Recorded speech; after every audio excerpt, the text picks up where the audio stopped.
Salut tout le monde, c'est Bartholoméo Patrick. Alors, on se retrouve aujourd'hui pour une nouvelle vidéo analyse critique de l'épisode 734 de One Piece, intitulé Pour la liberté, le soulagement de Dressrosa. Donc, on est toujours dans un schéma classique avec un épisode qui est égal à un chapitre. Donc, en l'occurrence, ici, ça reprend le chapitre 791 ainsi que quelques scènes qui ont été rajoutées par les studios. Alors, comme d'habitude, j'ai passé les traditionnelles 5 premières minutes, parce qu'elles reprennent le générique ainsi que le résumé des épisodes précédents, mais en fait, pas totalement.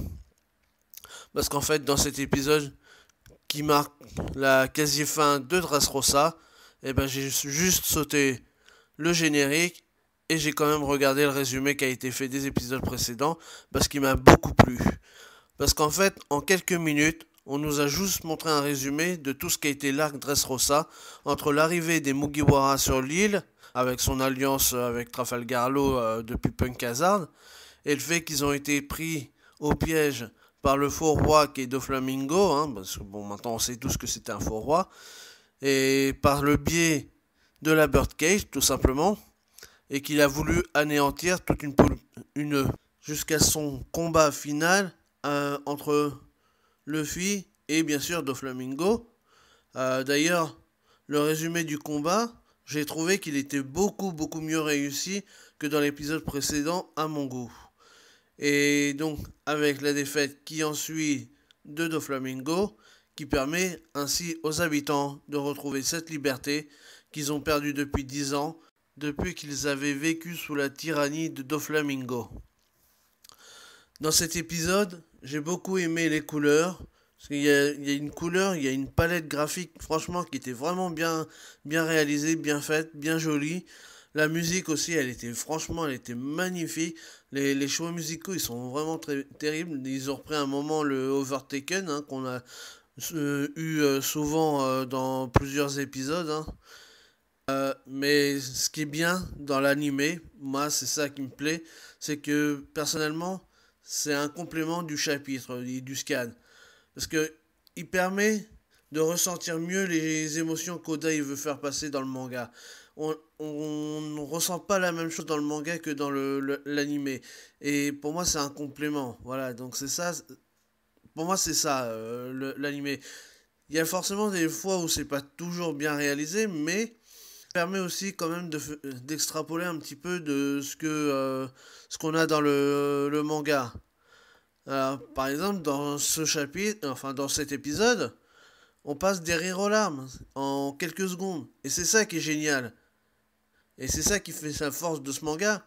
C'est par exemple, on a des moments tristes, où on a des passages avec les souvenirs des des différents protagonistes, comme Rebecca par exemple, parce qu'elle a dû lutter dans le Colisée pour pouvoir survivre et jusqu'à sa rencontre avec Luffy qui lui avait fait la promesse pardon, de botter le cul entre guillemets à Doflamingo.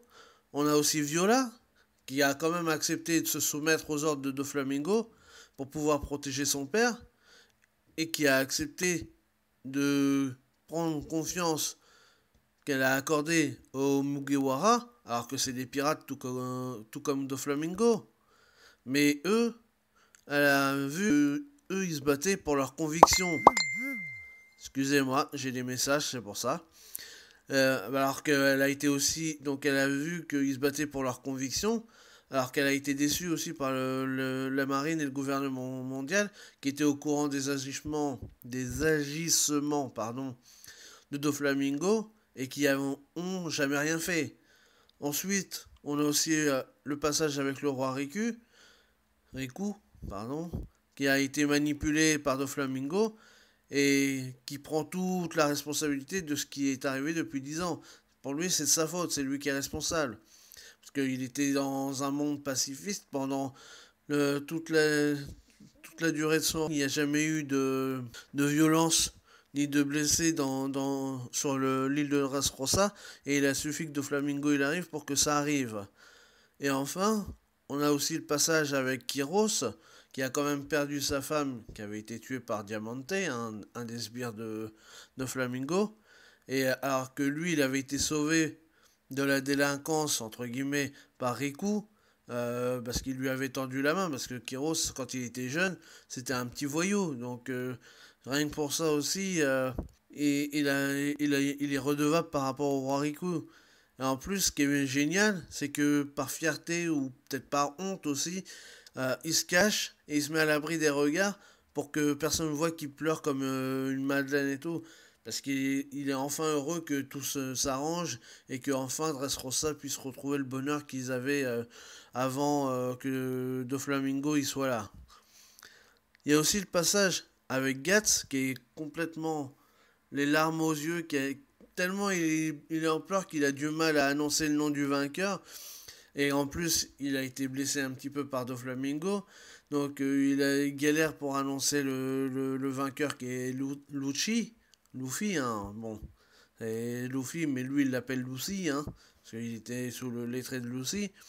Et ça permet à, toute la population de Dressrosa d'être enfin libre et de se sortir de la tyrannie de Doflamingo. D'ailleurs, on voit plein de petits flashbacks comme ça de plusieurs personnes de Dressrosa, des habitants de Dressrosa, qui avaient été transformés en jouets par Sugar. Après, il y a aussi des moments plus drôles. Par exemple, tous ceux qui étaient en train de pousser la birdcage à différents endroits de la ville, et ils se ramassent comme des grosses merdes, hein. Une fois que celle-ci elle a disparu, ils se ramassent totalement. Par exemple, on a Baby Five, qui est une alliée de Flamingo, mais qui, du coup, a changé de bord, hein, parce qu'elle est tombée amoureuse de Sai.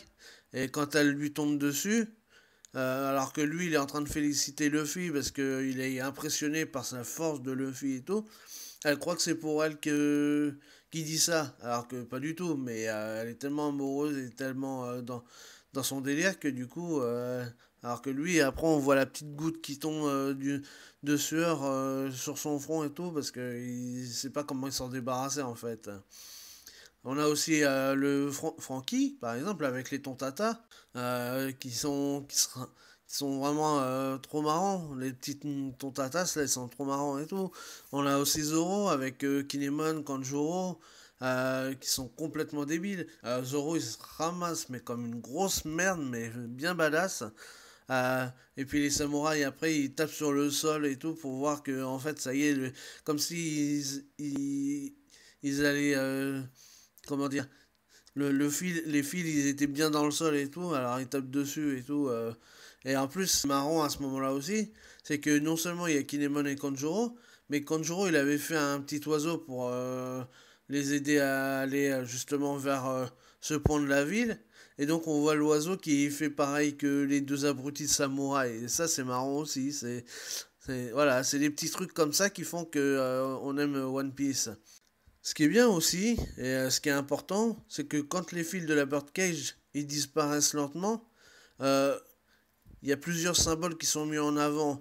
On le voit une fois par rapport aux lunettes de Doflamingo, donc à travers les lunettes, on voit les fils qui s'effacent au fur et à mesure, qui, ils descendent, vous voyez, on voit les fils qui s'effacent lentement mais sûrement, et aussi à travers les habitants qui avaient été transformés en jouets.